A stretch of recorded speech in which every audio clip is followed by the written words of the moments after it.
Arrête. Arrête ce que tu es en train de faire maintenant et accorde-moi les prochaines secondes avec une attention totale. Quelque chose a été enregistré à ton sujet, dans un lieu où les registres ne s'effacent jamais. Quelque chose que tu as développé ces dernières années sans avoir la moindre idée de ce qui se formait en toi. Et c'est précisément ce qui fait trembler ceux qui te connaissent le mieux.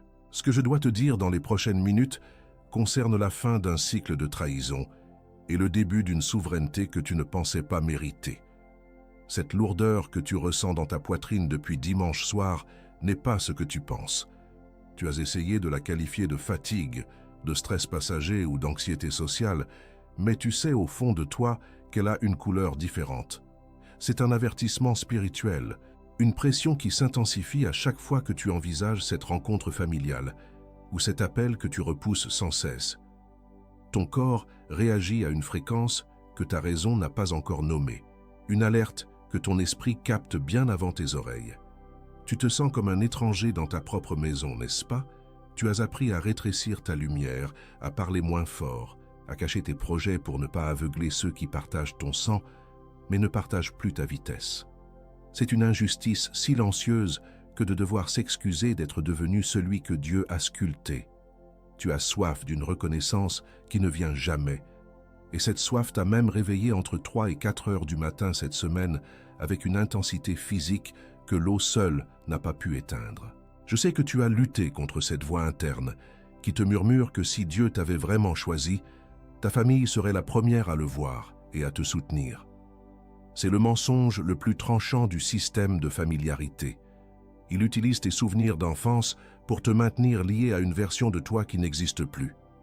Tu es épuisé de porter ce manteau trop petit, épuisé de voir tes succès accueillis par une indifférence glaciale qui te fait douter de la validité de ton propre chemin.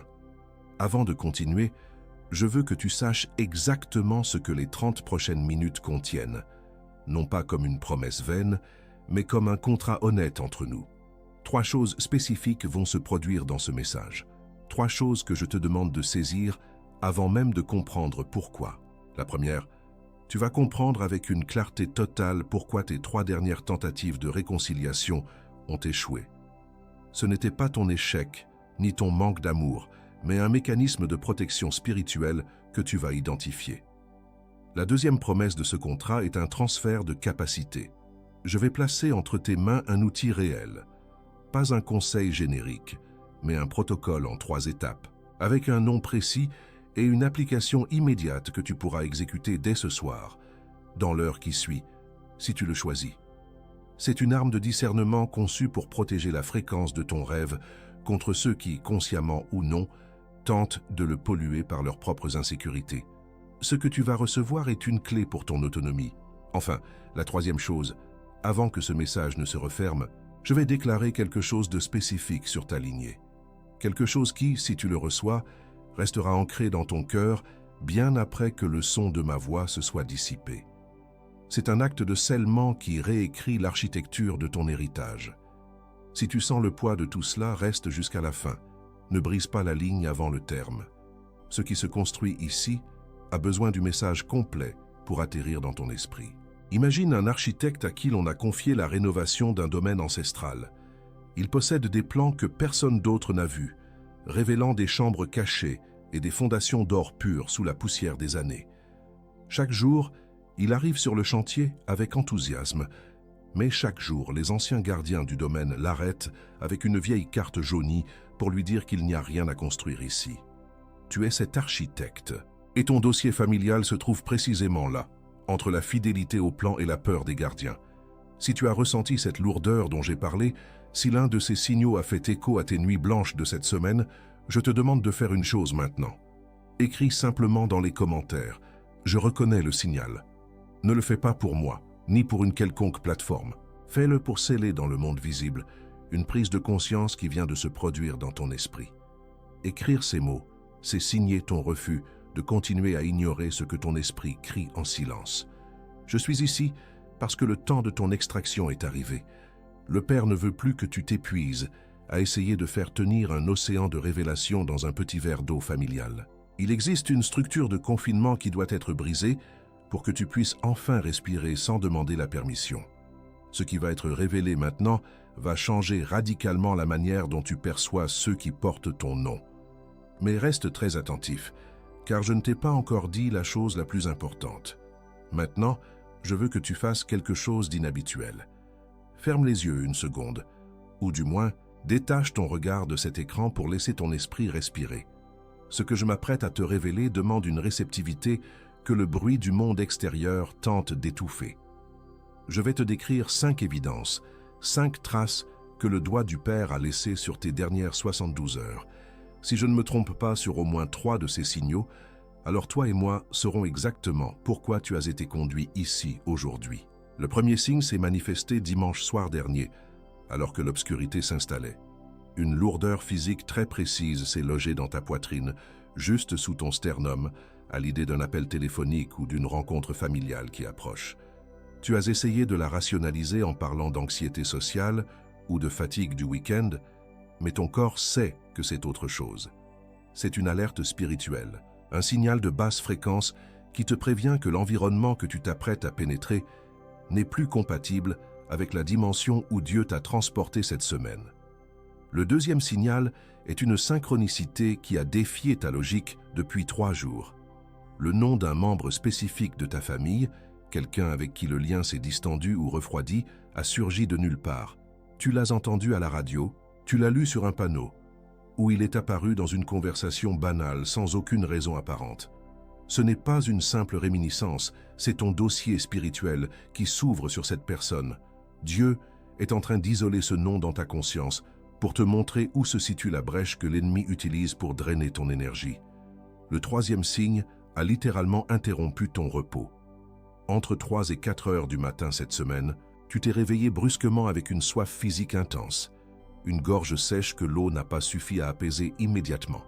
Dans ce silence de la nuit, une pensée très claire pour un conflit familial non résolu s'est imposée à toi comme une évidence. Ce n'était pas de l'insomnie, c'était une convocation. Le Père t'a tiré du sommeil parce qu'à cette heure précise, la barrière entre ton désir de plaire au tien et ton obéissance à Dieu était la plus mince. Le quatrième signe est un sentiment étrange de rejet du divertissement ordinaire que tu as éprouvé hier. Tu as essayé de regarder un film ou de lire pour échapper à tes pensées, mais rien ne parvenait à captiver ton attention. Tout te semblait creux et artificiel. Tu t'es senti observé, non pas par un regard humain, mais par une urgence céleste que tu ne pouvais pas nommer. C'était ton esprit qui refusait de se laisser distraire, car il savait qu'un avertissement capital était en route, une information classifiée dont ta survie émotionnelle dépend pour les prochains jours. Enfin, le cinquième signe est en train de se manifester à cet instant précis, alors que tu m'écoutes. Tes yeux se sont remplis d'une eau qui ne coule pas encore, une chaleur qui monte derrière tes paupières. Ce n'est pas de la tristesse, et tu le sais, c'est le soulagement profond de ton esprit qui dit enfin « Quelqu'un a vu ce que je porte en silence ». Cette reconnaissance physique est la preuve ultime que ton onction est réelle. Ton corps confirme la vérité de ce message avant même que ta tête n'ait fini de l'analyser. Prends un instant complet maintenant. Respire. Combien de ces 5 flèches ont touché le centre de ta cible? 3? 4? Peut-être les 5. Si au moins 3 de ces signaux ont résonné dans ta vie ces derniers jours, tu possèdes désormais la preuve irréfutable que tu n'écoutes pas un simple contenu vidéo. Tu es en train de recevoir un briefing stratégique pour ta propre extraction. Chaque douleur que j'ai nommée est en réalité une coordonnée géographique spirituelle, pointant vers ta sortie du système de familiarité qui t'étouffe. Tout ce que tu as vécu comme des anomalies ou des crises d'angoisse va être totalement recontextualisé par ce qui vient. La lourdeur du dimanche, le nom qui résonne et la soif nocturne ne sont que des symptômes d'un changement de structure bien plus profond. Tu es comme cet architecte dont nous avons parlé, qui commence enfin à réaliser que les murs qui l'entourent ne sont pas sa maison définitive, mais une prison de papier. La révélation centrale que je m'apprête à te livrer va transformer ces signaux en une carte de navigation précise. Si tu te reconnais dans cette description, si tu sais que je viens de nommer des détails que personne d'autre ne pouvait connaître, fais-le maintenant. Réécris dans les commentaires. Je reconnais le signal. C'est ton premier acte de souveraineté. En tapant ces mots, tu sors de la cachette où ta famille a tenté de t'enfermer et tu assumes ton identité d'élu. Fais-le pour enregistrer ton accord avec cette fréquence divine avant que nous ne passions à la suite. Car la première couche de ce qui arrive va ébranler tout ce que tu croyais savoir. Fais attention, car ce que je vais te dire maintenant va exiger une attention encore plus aiguisée. Nous entrons dans la zone où la connaissance devient une arme. Il existe une classification dans les registres célestes qui décrit exactement ce que tu es par rapport à ta lignée. Et elle explique pourquoi le conflit est inévitable. Mais avant de t'expliquer comment briser ce cycle, je dois te révéler un secret ancien. Il existe un mot dans l'hébreu original qui change absolument tout ce que tu pensais comprendre sur le poids de ton nom de famille. Il existe une fréquence que l'on t'a apprise à respecter avant même que tu ne saches parler. Dans la langue sainte, l'hébreu original, le mot pour définir ton cercle de sang est mishpacha. La plupart des gens, et sans doute toi aussi, supposent que ce terme désigne simplement un groupe de soutien, une unité de protection liée par la biologie. On t'a dit que la mishpacha était ton port, ton refuge ultime contre les tempêtes du monde. Mais la vérité est bien plus tranchante. La racine de mishpacha signifie littéralement joindre ou attacher, mais dans un sens de confinement étroit. Prophétiquement, la mishpacha est la structure de moulage. C'est le cadre qui donne une forme initiale à l'enfant, mais c'est aussi le verrou que l'élu doit briser pour devenir un fils ou une fille du royaume. Pour toi, ce mot ne signifie plus protection, il signifie limitation étouffante. Tu as essayé de faire tenir ton onction immense dans les attentes de ta mishpacha. Mais ce que tu vis comme un conflit n'est que la pression de ta croissance contre les parois de ce moule hérité. Ta famille essaie désespérément de te joindre à leur passé et à leur peur, alors que le Père est en train de te joindre à ton futur souverain.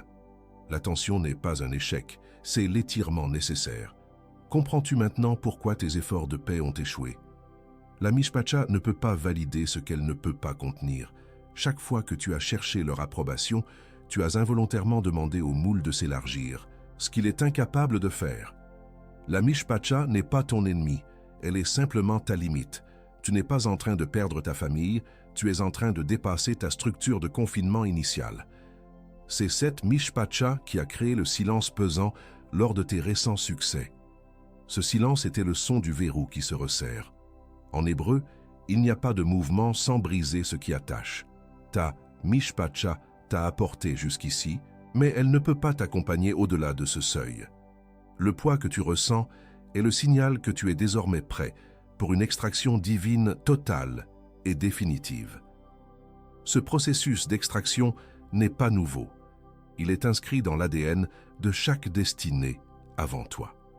Pour comprendre ce qui t'arrive dans ta propre cuisine, dans ton salon, il faut regarder le miroir de celui qui a porté ta robe avant toi. Joseph n'était pas un fils rebelle. Il était simplement un fils dont la fréquence de rêve était devenue insupportable pour ceux qui partagèrent sa table et son sang. Joseph a commis l'erreur que tu as commise. Il a partagé sa vision avec sa mishpacha. Il ne l'a pas fait par orgueil, mais par une soif profonde de validation. Il pensait que ceux qui l'aimaient célébreraient son élévation. Mais en révélant son rêve, il a activé une insécurité ancestrale chez ses frères. Son onction n'a pas apporté la joie. Elle a agi comme un miroir révélant leur propre petitesse. La citerne où ses frères l'ont jeté n'était pas le plan de l'ennemi pour le détruire. C'était le mécanisme de sécurité du Père pour l'extraire. Dieu a utilisé le rejet de sa famille pour briser le lien de codépendance qui l'aurait empêché de devenir Premier ministre. La trahison n'était que le transport vers son trône. Sans la haine de ses frères, Joseph serait resté un berger privilégié, au lieu de sauver des nations. C'est exactement là que tu te trouves aujourd'hui. Ta famille traite actuellement ton onction comme une menace parce qu'elle dérange leur confort médiocre. Dieu utilise leur froideur et leur incompréhension pour te détacher du système de familiarité. Ce qui te semble être un puits de solitude est en réalité ton sas de décompression vers ton autorité souveraine. Tu ne peux pas régner si tu es encore attaché à leur validation. Laisse-moi te montrer une autre image, plus proche de ta réalité quotidienne. Imagine un architecte à qui l'on a confié la rénovation d'un domaine ancestral immense.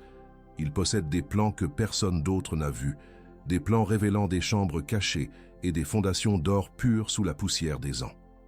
Chaque matin, il arrive sur le chantier avec un enthousiasme débordant prête à révéler la gloire cachée de cette demeure. Mais chaque jour, les anciens gardiens du domaine l'arrêtent. Ils lui montrent une vieille carte jaunie datant de 100 ans et lui répètent inlassablement « Tu ne peux pas construire ici, il n'y a que de la terre. Tu ne peux pas ouvrir ce mur, il a toujours été fermé ainsi. » L'architecte tente d'expliquer la splendeur de ce qu'il voit dans ses plans neufs, mais les gardiens ne voient que les ruines familières. À la fin, l'architecte comprend une vérité fondamentale. Il ne sert à rien de leur expliquer le plan. Ils ne peuvent pas voir ce qui n'est pas encore manifesté. Il doit simplement construire en silence. Ce n'est qu'une fois la structure debout, les murs ouverts et l'or révélé, qu'ils comprendront enfin qu'ils vivaient au-dessus d'un trésor sans le savoir. Le plan n'a pas besoin de leur accord pour être réel. C'est là que se trouve ton dossier familial aujourd'hui. Ta valeur ne dépend pas de la compréhension de ceux qui tiennent encore la vieille carte de ton enfance. Ta fidélité au plan que seul toi peux voir est ton seul devoir. Le Père est en train de te demander de cesser de chercher la permission des gardiens du passé pour construire le palais de ton futur. Ta construction sera leur seule preuve. Tu es cet architecte du royaume, et le chantier de ta vie est entré dans une phase critique. Les murs de ta Mishpacha commencent à se fissurer sous le poids de la structure nouvelle que Dieu édifie en toi. Ce n'est pas de la destruction, c'est de l'expansion. Tu as eu peur de ces fissures, mais elles sont les entrées de lumière dont tes prochaines 72 heures ont désespérément besoin pour voir clair. Tu es en pleine métanoïa familiale, ce changement radical de dimension mentale dont parle l'Écriture. Tu ne penses plus comme eux, tu ne vibres plus à leur fréquence, et cela les terrifie car cela souligne leur stagnation. Ne confonds pas leur peur avec du désamour. Ils protègent la vieille carte, alors que tu es déjà en train de couler les fondations de l'or. Ton isolement n'est qu'une architecture d'exil temporaire. Cette métanoïa n'est pas un simple changement d'avis, c'est un déplacement de ton centre de gravité spirituelle. Tu as longtemps cru que ton équilibre dépendait de l'harmonie avec ta famille. Aujourd'hui, le Père t'apprend que ton équilibre ne dépend que de ton alignement avec lui. Ce décentrage est douloureux, comme une articulation que l'on remet en place, mais c'est la condition sine qua non de ta puissance future. Tu as porté ce secret comme un fardeau pendant des années, craignant que ta lumière ne soit trop pour eux. Mais laisse-moi te dire que ton humilité n'est plus requise là où ton autorité est demandée. Le temps de se cacher derrière des excuses sociales est terminé. Ce que tu as identifié comme de la froideur familiale est en réalité le vide que Dieu a créé pour que tu puisses y projeter sa gloire. Je dois te dire ceci avec une autorité absolue. Tu n'es pas le mouton noir que l'on t'a décrit. Tu n'es pas celui qui a mal tourné ou celui qui est devenu bizarre. Tu es l'élu de la lignée. Tu es celui par qui la malédiction de la stagnation s'arrête. Tu es le premier à être extrait pour devenir le libérateur de ceux qui te rejettent aujourd'hui. Ton titre est scellé. Mais ne pense pas que ce soit la fin de la révélation. Ce que je viens de poser n'est que le socle de ce que tu vas devoir affronter dans les prochaines heures. Il existe une pièce de ce puzzle qui porte une empreinte encore plus personnelle, une vérité qui va exiger de toi un courage que tu n'as jamais eu à mobiliser. Car la vérité la plus profonde reste à venir, et elle porte ton nom sur elle. Reste immobile. Ne laisse pas ton esprit s'échapper vers les distractions habituelles. Nous franchissons maintenant un seuil où l'identité que tu as reçue en secret doit être déclarée dans le monde visible. Ce qui arrive va transformer ta manière de marcher, de parler et même de regarder ceux qui portent ton nom. Prépare-toi, car le moment où tout devient réel est à un souffle d'ici. Prends une profonde inspiration. La prochaine couche de ce message va descendre encore plus bas, dans les racines mêmes de ce que tu considères comme ton identité. Nous allons briser les étiquettes que l'on t'a collées à la naissance pour révéler le nom que le ciel utilise pour te convoquer. Écoute bien, car la fréquence change maintenant. La vérité la plus profonde est là, devant toi, et elle attend ton accord. Laisse-moi m'arrêter une minute complète et placer tout ce que tu viens d'entendre en mots simples, sans poésie, sans métaphore, juste les faits. Tu sais maintenant que la tension familiale n'est pas un échec de ton amour, mais une réaction allergique spirituelle à ton onction. Tu as compris que la Mishpacha est une structure de confinement conçue pour le passé, et que le rejet de tes proches est l'outil d'extraction que Dieu utilise pour te propulser vers ton trône. Et voici qui tu es au milieu de tout cela. Tu n'es pas le mouton noir égaré ou le parent difficile que l'on tente de te faire croire. Tu es l'élément perturbateur divin envoyé pour briser un cycle de stagnation qui dure depuis des générations. Tu es celui qui possède les nouveaux plans du domaine, alors que les autres s'accrochent à des ruines. Ton isolement actuel n'est pas une punition, c'est ta préparation souveraine pour une autorité que personne dans ta lignée n'a jamais exercée. Maintenant, ce qui vient ensuite est la partie la plus cruciale de notre échange. Nous passons de la compréhension intellectuelle à la proclamation d'identité. Je vais nommer les 3 rangs que tu occupes désormais dans les registres célestes. Ces titres ne sont pas des compliments, ce sont des désignations de fonctions qui activent des droits légaux dans l'esprit. Écoute bien chaque nom, car l'un d'entre eux va faire vibrer ton âme d'une manière que tu ne pourras pas ignorer. Le premier rang que je déclare sur toi est celui d'élu de la lignée. L'élu de la lignée est celui qui a été choisi avant la fondation du monde pour être le point de rupture des malédictions ancestrales. Tu es celui par qui le poison de la pauvreté, du divorce ou de la maladie s'arrête net. Tu n'es pas né dans cette famille pour subir leur sort, mais pour agir comme un interrupteur spirituel qui éteint l'obscurité du passé. Être l'élu de la lignée signifie que tu possèdes désormais une immunité contre les jugements de ceux qui partagent ton sang. Ton identité ne dépend plus de l'histoire de tes parents, mais de l'intention du Père. Cette position t'autorise à marcher dans des lieux où tes ancêtres ont échoué, avec la certitude que leur plafond est devenu ton plancher. Tu n'as plus besoin de leur permission pour réussir là où ils ont eu peur de s'aventurer. Le deuxième rang que tu revêts aujourd'hui est celui d'architecte du futur. L'architecte du futur est celui qui reçoit en exclusivité les plans de la nouvelle saison avant qu'ils ne soient manifestés. Tu vois des opportunités là où ta famille ne voit que des risques, et tu entends des instructions là où ils n'entendent que du silence. Ta vision n'est pas une illusion, c'est ta feuille de route signée par le Créateur lui-même. En tant qu'architecte du futur, tu es investi du pouvoir de décréter des structures nouvelles. Tu as le droit légal de refuser de construire selon les vieux modèles de peur et de manque que l'on t'a enseignés.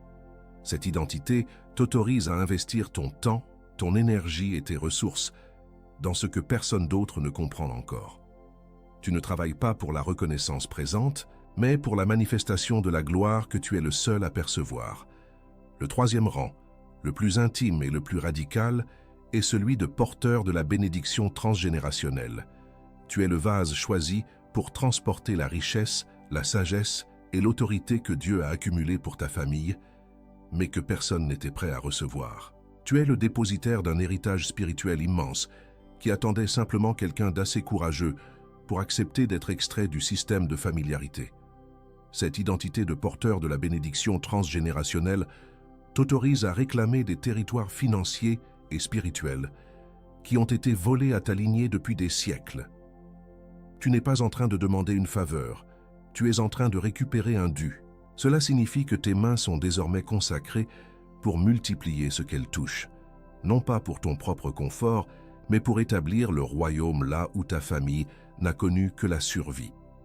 Si ce que je viens de déclarer a atteint le lieu exact qui avait besoin d'être touché en toi, si ton esprit a reconnu son propre nom, écris maintenant dans les commentaires « Je reçois ma liberté ». Ne le fais pas comme une formalité religieuse, mais comme une signature officielle sur ton nouveau contrat d'identité. En écrivant ces mots, tu cesses de discuter avec tes doutes pour embrasser enfin la stature de l'élu que tu as toujours été. Inscris-toi maintenant à cette chaîne pour que la prochaine parole préparée pour toi te trouve sans résistance sur ton chemin. Active la cloche de notification, car le timing est absolument vital dans cette saison de transition accélérée. Tu ne peux pas te permettre de rater l'instruction de demain alors que tu es sur le point de franchir le seuil le plus important de ta vie. Fais-le maintenant, avant que le tumulte ne revienne. Je vais maintenant placer un outil spécifique entre tes mains, une arme réelle que j'appelle le protocole du seuil sacré. Tu dois l'exécuter lors de ta toute prochaine interaction avec ton cercle familial, qu'il s'agisse d'un message, d'un appel ou d'une rencontre physique. Ce protocole n'est pas une suggestion, c'est une technologie de protection pour ton onction, qui se décline en 3 étapes précises à suivre rigoureusement. La première étape est l'observation neutre. Regarde-les sans réagir émotionnellement, comme un chercheur observe une espèce lointaine. La deuxième étape est le filtre du oui et du non. Ne donne aucune explication sur tes projets, car le silence protège la fréquence de ton rêve. La troisième étape est la bénédiction à distance. En les quittant, déclare intérieurement « Je vous aime, mais je ne vous appartiens plus » pour couper les cordes de codépendance. Tu sauras que tu as correctement exécuté le protocole du seuil sacré lorsque tu ressentiras un calme surnaturel après l'interaction, au lieu de l'épuisement habituel. C'est le signe que tu as cessé de leur donner ton énergie pour la conserver pour ta mission. Cette mécanique désamorce instantanément les liens émotionnels que l'ennemi utilise pour te manipuler. C'est ta première victoire concrète en tant qu'élu souverain de ta propre vie. Avant que je ne te montre ce qui vient ensuite, il y a quelque chose de critique que tu dois absolument comprendre sur ce que l'ennemi va tenter de faire. Maintenant que tu as reçu cette révélation et ces outils, une contre-attaque spécifique est déjà en train d'être planifiée pour tenter de voler cette semence avant qu'elle ne s'enracine. Reste avec moi, car ce que je vais te dire sur ces prochaines tactiques est ta seule armure pour les prochaines heures. Le moment où tu commenceras à opérer dans ce que tu viens de recevoir, et cela va se produire dans les prochaines 72 heures, 3 choses spécifiques seront lancées contre toi. Ce n'est pas une simple supposition, c'est une réaction mécanique du système que tu es en train de quitter avec une telle force. L'ennemi ne peut pas te laisser franchir ce seuil de souveraineté sans tenter une dernière fois de te ramener dans le moule étroit de ta Mishpacha. Je dois t'armer pour ce qui arrive, car ta victoire dépend de ta capacité à identifier l'attaque avant qu'elle ne touche ton cœur. L'ennemi utilisera d'abord un membre fragile de ta famille pour te faire porter la responsabilité de son malheur actuel. Cette personne t'appellera précisément au moment où tu te sentiras le plus aligné avec ta nouvelle force, pleurant ou se plaignant d'un besoin que seul toi pourrais combler selon elle. C'est le chantage de la culpabilité, une manipulation de fréquence destinée à te faire croire que ton expansion spirituelle est la cause directe de leur douleur. On te demandera, de manière insidieuse, de choisir entre ton onction et ton empathie naturelle, un piège cruellement orchestré. Ta première arme est le silence stratégique. Face à ce chantage affectif, ne cède pas à la tentation de te justifier ou d'expliquer longuement pourquoi tu ne peux pas intervenir comme autrefois. Écoute, mais ne réagis pas émotionnellement. Ton silence n'est pas un signe d'indifférence, c'est une clôture de sécurité indispensable pour ton esprit. En refusant d'entrer dans la danse de la culpabilité, tu forces l'autre personne à se retrouver seule face à sa propre responsabilité devant le Père. Garde tes perles spirituelles pour la mission, car ton énergie est désormais un actif du royaume. On te rappellera ensuite une erreur que tu as commise il y a 10 ans, un échec personnel ou une faute que tu pensais enterrer pour invalider ce que tu es devenu aujourd'hui. L'ennemi fera remonter cette information par la bouche d'un proche lors d'un repas de famille ou d'un échange numérique banal. C'est la provocation du passé. Tu parles de bénédiction, mais tu oublies ce que tu as fait à l'époque. Cette attaque vise à réactiver ton ancienne identité pour paralyser tes pas. C'est une tentative désespérée de te maintenir prisonnier d'une version de toi que le sang a effacée. Contre cette provocation venimeuse, utilise la déclaration de l'identité nouvelle.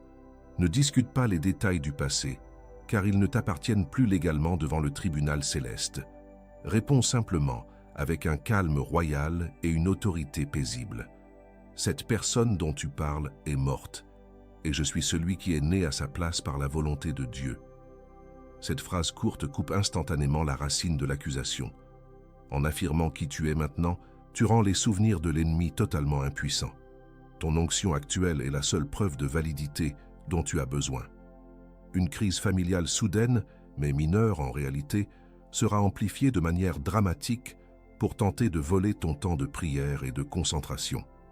Un appareil qui tombe en panne, un malentendu insignifiant transformé en tragédie nationale ou un besoin immédiat d'assistance pour une tâche banale. Cette distraction de l'urgence factice arrive toujours au moment précis où tu es sur le point de recevoir une instruction stratégique capitale. C'est un bruit de fond artificiel conçu spécifiquement par l'ennemi pour brouiller la fréquence de ton écoute céleste et te maintenir dans l'agitation constante du monde. Ta troisième arme est le discernement de la priorité. Avant de courir pour éteindre ce feu imaginaire que l'on agite devant toi, arrête-toi et demande-toi sincèrement, est-ce que cela peut attendre 1 heure? La réponse sera presque toujours affirmative. Donne systématiquement la priorité à ta mission et à ton silence sacré. En refusant de te laisser bousculer par l'urgence des autres, tu établis une hiérarchie souveraine dans ta vie. Apprends à dire « je m'en occuperai plus tard » avec fermeté pour protéger ce que le Père dépose en toi en ce moment même. Ton plus grand danger dans les prochaines 72 heures ne vient pas de l'extérieur, ni même de cette famille que nous avons analysée, mais de l'intérieur de toi-même. C'est l'obstacle de la fausse humilité. Elle se présentera sous la forme d'une petite voix raisonnable et doucereuse qui te soufflera « Tu en fais trop, tu es en train de devenir arrogant avec toutes ces histoires d'élus et d'onction ». Elle te poussera à vouloir t'excuser d'être devenu une personne différente, à minimiser la portée de ce message pour te sentir à nouveau normal et accepté. Ce que je dois te faire comprendre avec force, c'est que cette voix n'est pas de l'humilité, c'est du sabotage spirituel pur et simple. S'excuser pour ce que Dieu a sculpté avec soin en toi est une insulte directe au génie du Créateur. La véritable humilité consiste à accepter avec crainte la stature que le Père t'a donnée, même si elle te rend temporairement solitaire. La fausse humilité est simplement de la peur déguisée en vertu spirituelle, un moyen de retourner dans le confort du moule de ta mishpacha sans avoir à porter le poids glorieux du choix divin. Pour neutraliser cet obstacle interne, tu dois utiliser une défense radicale, l'honneur du sang versé. Lorsque tu sentiras l'envie de minimiser ton appel ou de cacher ta lumière pour plaire aux hommes, dis-toi avec conviction, je ne m'excuserai jamais pour une transformation que Dieu a payée du sang de son propre Fils.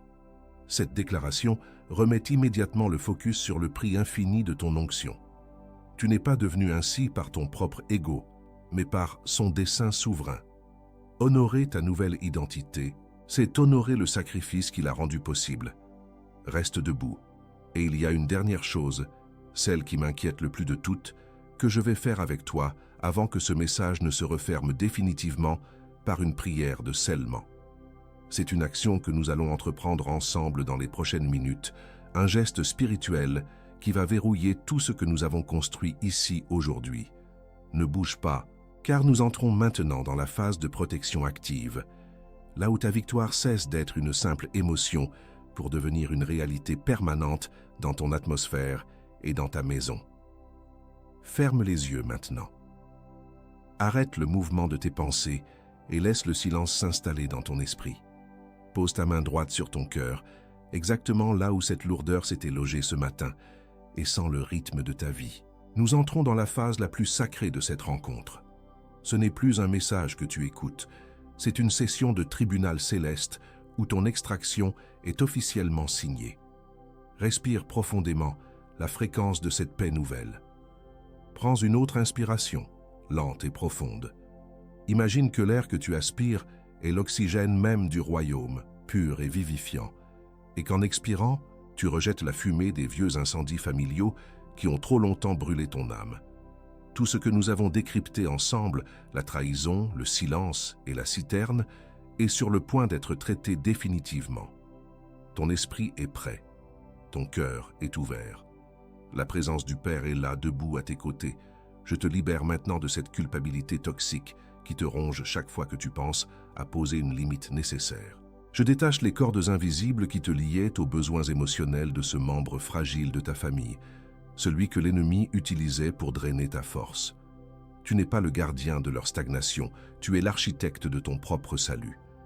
Reçois maintenant le droit légal de dire non sans que ton cœur ne tremble de peur ou de remords. Je relâche ton besoin maladif d'être validé par ceux qui ne voient en toi que ton passé et tes erreurs d'enfance.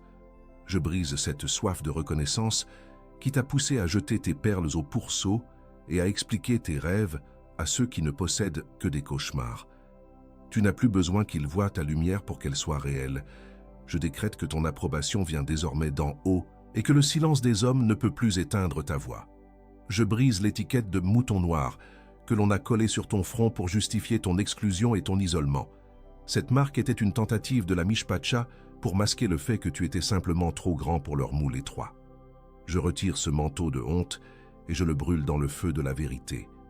Tu n'es pas celui qui a mal tourné, tu es celui qui a eu le courage de tourner vers la lumière. Ton exil est terminé. Je te dégage enfin de l'emprise étouffante de la fausse humilité, cette voix qui te murmure de t'excuser pour ton onction et ta réussite. Je coupe les racines de cette auto-minimisation qui te poussait à saboter tes propres avancées pour ne pas offenser la médiocrité des autres. Reçois la permission divine de briller avec une intensité maximale. Ta grandeur n'est pas de l'arrogance, c'est l'hommage le plus pur que tu puisses rendre au Créateur qui t'a sculpté.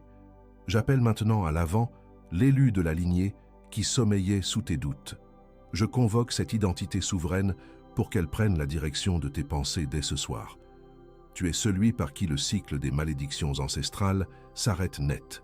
Je déclare que tes mains possèdent désormais l'autorité pour fermer les portes que tes ancêtres ont laissées ouvertes. Marche avec la certitude que ton sang a été purifié et que ton autorité est reconnue dans les lieux célestes. J'active en toi l'architecte du futur, celui qui possède les plans d'or sous la poussière des ruines familiales. Je libère ta vision pour que tu puisses voir les structures nouvelles que Dieu t'appelle à bâtir, loin des vieux modèles de peur. Reçois la capacité de concevoir des projets que personne dans ta lignée n'a jamais osé imaginer. Tes prochaines décisions ne seront plus des réactions au passé, mais des constructions stratégiques pour l'éternité. Bâti sans crainte, le terrain est à toi. Je convoque le porteur de la bénédiction transgénérationnelle. Je déclare que le vase que tu es est désormais scellé pour contenir l'abondance que le Père a réservée pour ta saison. Tu ne seras plus celui qui manque, mais celui qui distribue. Je décrète que la faveur qui était retenue par la familiarité est maintenant déversée sans mesure sur ton chemin. Dis maintenant en voix haute, « Je reçois ». Dis-le encore une fois, avec force. Ton accord verbal verrouille cette activation dans ton atmosphère. Visualise maintenant cette vieille carte jaunie, celle que les gardiens du domaine utilisaient pour limiter ton horizon et freiner ton enthousiasme.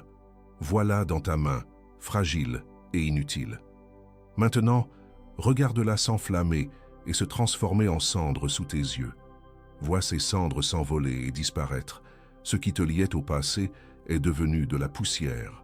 Le terrain est vide, propre et prêt pour la structure immense que tu es le seul à pouvoir ériger. La vieille carte n'existe plus, seul le plan demeure.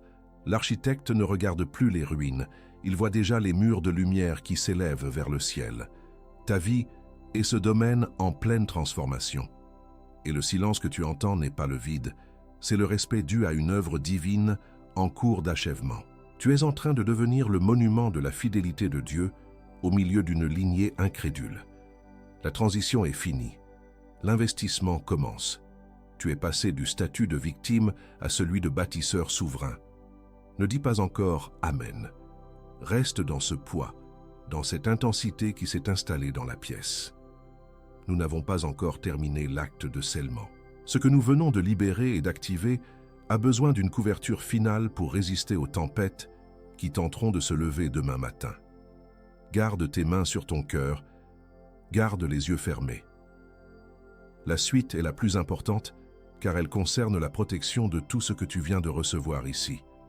Je place maintenant une clôture de feu autour de tes mouvements et de tes décisions pour les prochaines 72 heures. Je décrète qu'aucune main humaine ne pourra freiner l'élan que tu as reçu ici et que tes pieds marcheront sur un sol sanctifié, loin des pièges de la familiarité. Je sélectionne ce qui entre dans ton champ de vision et ce qui en sort, interdisant à toute distraction de polluer la clarté de ton plan souverain. Tu es protégé dans ton départ et dans ton arrivée, car ton trajet est désormais sous escorte céleste. Je déclare une couverture active sur tes finances et sur chaque ressource nécessaire à ton expansion immédiate. Nulle arme de manque forgée par l'histoire de ta lignée ne prospérera contre toi désormais, car tu es officiellement reconnu comme le porteur de la bénédiction transgénérationnelle. Je scelle tes comptes et tes projets contre le drainage énergétique de ceux qui ne comprennent pas ta valeur. Ta provision est sécurisée dans les lieux célestes, et elle se manifestera dans le visible sans que personne ne puisse la retenir ou en réclamer une part indue. Je décrète une haie de protection autour de tes émotions et de ton équilibre intérieur face aux tempêtes de ta Mishpacha. Je filtre chaque mot qui te sera adressé dans les jours qui viennent, transformant les pics en enseignements et les silences en repos. Aucune manipulation émotionnelle, qu'elle soit consciente ou non, ne pourra franchir le seuil de ta paix divine. Tu resteras debout, inébranlable, car ta fréquence est désormais couverte par l'autorité du Père. Ton foyer spirituel est devenu une forteresse imprenable pour le doute des autres. Mon enfant, je t'ai vu marcher comme un étranger dans les couloirs de ta propre maison, et j'ai senti chaque blessure que l'indifférence de ceux qui portent ton nom a infligée à ton âme. Ne crois pas que tu as été abandonné au milieu d'eux. Je t'y ai placé non pour que tu y périsses, mais pour que tu sois le premier à en sortir. Ce sentiment d'exclusion n'était pas ton rejet, c'était mon étreinte te séparant physiquement d'un passé qui ne pouvait plus te contenir. Quand tu as crié vers moi pour obtenir la reconnaissance des tiens lors de tes réussites, et que tu n'as reçu qu'un silence de glace, c'est moi qui retenais leurs lèvres.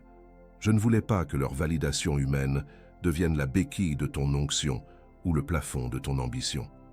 J'ai utilisé leur froideur pour te forcer à lever les yeux vers le seul trône qui compte vraiment pour ton futur. Ta valeur n'est plus négociable à leur table, car elle a été fixée à la mienne. Cette soif intense qui t'a tiré du sommeil à 3 heures du matin cette semaine n'était pas un simple besoin physique, c'était mon esprit te convoquant au seuil de ta nouvelle saison. Chaque goutte d'eau que tu as cherchée dans le noir était un symbole du rafraîchissement que je prépare pour tes déserts familiaux. J'ai brisé ton repos pour te montrer que tu ne peux plus te contenter des puits anciens. Cette soif était l'annonce de ta source nouvelle, jaillissant de ton autorité souveraine. La lourdeur que tu as ressentie dimanche soir n'était pas de l'anxiété. C'était ma main pesant sur ton épaule pour te prévenir du changement de fréquence imminent. Je t'ai fait ressentir ce poids pour que tu ne puisses plus ignorer l'incompatibilité entre ta destinée et ton environnement actuel. Ce n'était pas un fardeau, c'était un signal de navigation précis. Je t'ai rendu sensible à l'invisible pour que tu puisses enfin reconnaître le chemin de ta sortie définitive vers la liberté. Et voici ma promesse sur ta lignée, celle que je grave aujourd'hui dans l'architecture même de ton héritage éternel. Tu ne regarderas plus derrière toi avec regret, car ce que je suis en train de faire est plus grand que tout ce qu'ils t'ont pris par ignorance ou par peur. Je vais restaurer ce que les années de familiarité ont dévoré, et je ferai de toi le canal par lequel la rédemption reviendra vers eux. Ton nom ne sera plus associé à la trahison. Nous brisons le chantage de la culpabilité avant qu'il ne touche ton cœur. Nous démontons la provocation du passé avant qu'elle ne soit lancée par leurs lèvres. Nous dissolvons la distraction de l'urgence factice avant qu'elle ne forme une paroi entre toi et ton instruction. Maintenant, écoute la voix qui t'appelle vers ton futur souverain. Tu es engagé, tu es commissionné, tu es envoyé. Entends le plus fort dans ton esprit. Tu es engagé, tu es commissionné, tu es envoyé. Et une dernière fois, avec toute la force de ton âme, tu es engagé, tu es commissionné, tu es envoyé. Ton extraction est scellée par le sang. Ne dis pas encore Amen. Reste assis dans ce poids pendant quelques secondes encore. Laisse la gravité de ce qui vient de se passer s'installer dans chacune de tes cellules. Ne romps pas le silence, laisse-le t'imprégner. Sens la différence radicale dans l'air autour de toi en cet instant précis. Maintenant, tu peux dire Amen. Ce que tu viens de recevoir sur ta famille n'est que la première couche de ton extraction totale. Mais il existe un secret sur ton identité financière que l'ennemi essaie désespérément de cacher derrière ses conflits domestiques. Clique sur la vidéo qui apparaît maintenant sur ton écran. Elle n'est pas là par hasard. Elle a été alignée par le Père pour te trouver au moment exact où ce message se referme. Avant de quitter cet espace sacré, si ce qui s'est produit ici a transformé ta fréquence, si tu sais que ce n'était pas juste un message, mais un contrat spirituel, écris maintenant dans les commentaires « Je signe de mon nom ». Ne le fais pas par habitude. Fais-le comme quelqu'un qui appose sa signature sur un acte de propriété définitif. Dis ton oui avec toute l'intention de ton âme, car ce que tu scelles en parole, le ciel le scelle en action. Enfin, alors que tu m'écoutais, un visage s'est imposé à toi. Quelqu'un dont la foi est encore debout, mais dont les mains sont épuisées de porter en silence un poids identique au tien. Quelqu'un qui se sent seul dans sa propre lignée. Envoie-lui ce message maintenant, non pas comme un contenu, mais comme une porte. Sois la main qui désigne le chemin. Un jour, Elle se souviendra que c'est toi qui as envoyé cette clé. Tout est accompli. Ce qui a été déposé ici ne reviendra pas à vide dans ton existence. Tu n'es plus la même personne qu'au moment où tu as appuyé sur lecture. Ressens cette gravité encore quelques secondes avant de retourner au tumulte du monde. Le reste de ta vie peut attendre 10 secondes de plus. La paix est sur toi, élu. Ton temps est arrivé.